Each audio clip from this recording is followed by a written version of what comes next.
TIFU by realizing I destroyed an art piece in a gallery 10 years ago. While this event happened 10 years ago, I literally just realized an hour ago what I actually did. In 2014, I was just completing my master's degree in design. Now, the way the degree was set up, it was one course of 40 people, but we were all doing different areas. Dance, architecture, sculpture, textiles, everything and anything. We'd have lectures together and present the progress on our projects every couple of months. So end of year comes around and we start setting up our final gallery show. The space we were using was the first-year art students' workshop, which we cleared out and prepped and painted fresh. When I arrived to do my part, one wall as a mess. Like 100 holes all over it, like a hammer and knife attack. I was pissed that a first year did this to a structural wall and grabbed the sandpaper, filler and paint to fix it. The show went ahead fine with a warning wet paint sign on that section.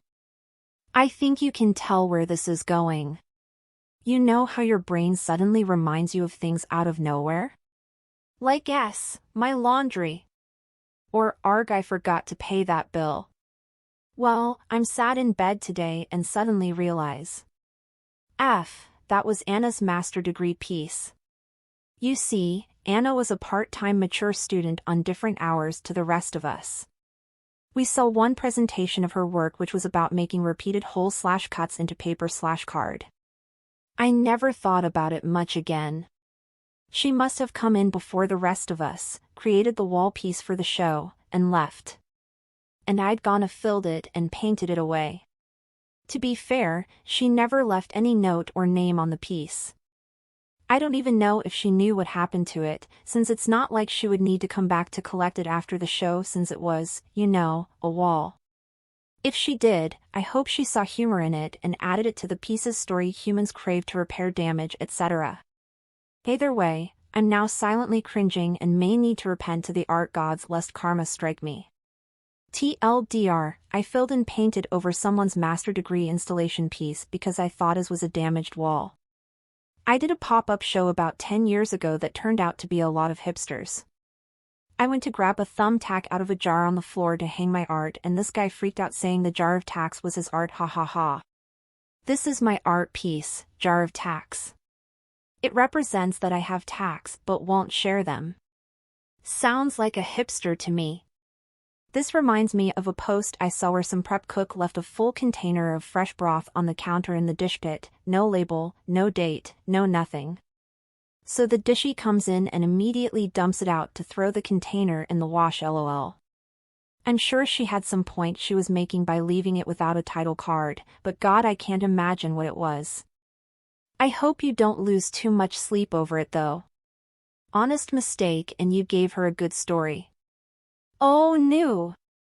The tutors prepped all our title/description cards so they'd be matching and handed them out before the show. I wish she'd left some paper on it saying Anna's piece, please add info before show. Reminds me of an art piece in a city here. There's this museum where an artist wanted to connect the building to the nearby river with a staircase overgrown with plants and flowers. The staircase also runs straight through a walking path that goes through the surrounding public park. Well, one day one overeager city cleaner/gardener mistook the ecological shrubbery for unwanted weeds and burned it all away. $200K worth of a project went up in smoke that day. Ouch, this just hurts. But again, there should be big signs. I'm not going to say there's good art and bad art, that's getting too close to Nazi degenerate art territory, but the very least you could do is cordon off your art piece. IMO that one was on her. You know those kiosks on college campuses that are for flyer posting boards? I noticed my college had a crew that would go around every Sunday or whatever and tear all the flyers off to clear the board for new stuff. Well, I thought the empty boards looked beautiful. They were thin, large slabs of wood, screwed down on each corner. When the flyers were torn off, what was left was thousands of staples, many of which were left with paper scraps that had stuck there with the staple while the rest of the paper was torn away. White pieces, neon pink, green, blue, etc. Then you had the staples and wood themselves. The staples would be rusty, some more than others, and the rust would drip down from the rain and stain the wood. I thought these were absolutely beautiful, and at the time I was into exploring appropriation and found art, and did a lot of pieces related to that. Stuff involving graffiti on restroom walls, all kinds of things where I was basically just thinking about photography, my major, in terms of, if a photo is supposed to show something beautiful as seen from your eyes, why not just bypass the photo and show the actual thing? So one morning I woke up early when I knew the boards were empty. Found the most interesting one and unscrewed it from the kiosk. That's mine now. Anyway, I exhibited it in my school gallery. One day I walked through the gallery and saw that someone had stapled their used car for sale flyer onto the board, while it hung in the gallery. I thought it was absolutely hilarious, so I left it up. My professor loved it too and said I needed to buy the card to complete the piece. Point being, the piece was just an experiment for me as a student, trying to expand and explore the ideas of photography, art, authorship, etc. That's what art school is for, no? So it didn't hurt my feelings or anything. I was fully aware most other students thought my work was dumb, but honestly I was trying to break out of the super traditional art forms most people in my school adhered to religiously, and let myself create as if my school was a respected art school instead of a state school nobody's heard of. Hopefully the artist here with the wall stabbings had a similar reaction if they found out. Laugh and move on. Not all artists are deadly serious, many have great senses of humor. During my photography BA, I was doing 3 projects at once and one just got totally forgotten. I'd just done an underwater fashion shoot, so I took all my failed images from that were just blue. I'd missed the model swimming by, made up some backstory and presented it. The tutors loved it. It was my best received piece LOL. Oh, a personal story prompt. I was visiting a nearby city, and my partner noticed a small art gallery with an interesting display outside. The two of us walk in, the gallery is empty, and we notice a number of small art pieces on a far wall. Going to take a closer look, I feel my ankle bump against something small, and then I hear a crash at my feet. Looking down, I see that my foot had hit a 3-foot square pane of glass, supported by metal pegs about 4 inches high, about the size of a mini cola can, at its edges to hover horizontally above the floor. My foot knocked the pegs over and shattered the glass pane on impact. After a few seconds of shock, looking around, I see that there are 3 other intact panes in the room but spread out enough that I have a hard time imagining how one could avoid one unless they were looking down, not across, as they walked around the room. Of course, I'm mortified. Did I miss a "Do not walk here" sign anywhere?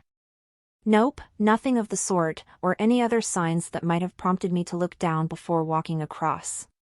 At that point, a gallery employee comes out from the back, obviously upset but keeping his composure as he asks me for my contact info and telling me that he'll be in touch after he speaks with the artist about what happened. I'm starting to wonder if this is actually a performance art piece and there's a hidden camera somewhere. Awkward apologies are made, I leave my name and phone number, and I make a note to check the deductible on my homeowner's liability policy. When I get home, I look up the gallery's website, at which point I find out that the exhibit was by a Native American artist, intended to symbolize the brutality their people suffered at the hands of white European colonists, of which of course I'm descended from. Oof. For the record, I never heard from the gallery or the artist. Doesn't make me feel any better about it. I call total BS. Master's level students, doing an important year-end show, crowning 5 years of education in fine art. So, the mature student sneaks in, drills hundreds of holes, doesn't indicate it's her work, and then, when her work is destroyed, somehow, she never says a word? None of the faculty mentioned the vandalism? Nobody ever mentioned the woman who never submitted to a year-end show? Because, my experience in a fine art program is that there would have been a complete S-storm if a student ruined another person's work. This master's isn't 5 years, it was 1 year at Arts University Bournemouth, part-timers took 2 years. We'd all already presented our final work to the tutors after hanging it and before the show, so it was really a formality. As for the rest, I can't really say if she didn't go to the show, and I heard no ruckus, who would even notice? The senior part-timers were generally doing it more for retirement fund than employment like the rest of us, and were more into the process than the result. If she filmed herself making it, photographed the result, she may not have given a yes about the wall afterwards. How did she present a wall that had not been made yet? They'd already presented? It says in the comment you replied to. Sounds like the show was done after the grades were complete. That's common in small-town universities.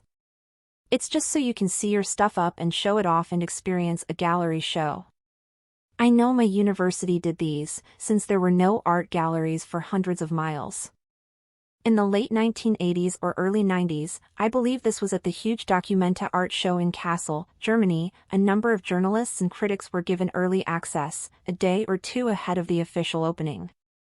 They came across a sculpture garden with several holes in the ground, all with plaques in front of them identifying the artist and the name of the artwork. A few of the critics then penned reviews, with the usual dense art world argot, about the profound meaning of the holes. Funny story, turned out said cavities had been dug to receive plinths upon which the actual sculptures would be displayed. Those just hadn't arrived yet. I think of this every time some cheeky art hole tapes a banana to a wall or pours motor oil on the floor and correctly expects some sucker to pay hundreds of thousands of dollars for it. I thought my roommate was out of town for the weekend, so when I came home to find his chicken breast left out on the counter, warm in a puddle in its plastic freezer bag, I assumed he'd left it out long ago, and it was trash. His trip had been cancelled and he was just reading quietly in his room. He was not happy his dinner had been tossed out. If it was warm, you probably saved him from some food poisoning. Yeah, you're supposed to defrost frozen meat in the fridge. If the art was indistinguishable from vandalism, nothing of value was lost. Please like and subscribe for more daily content.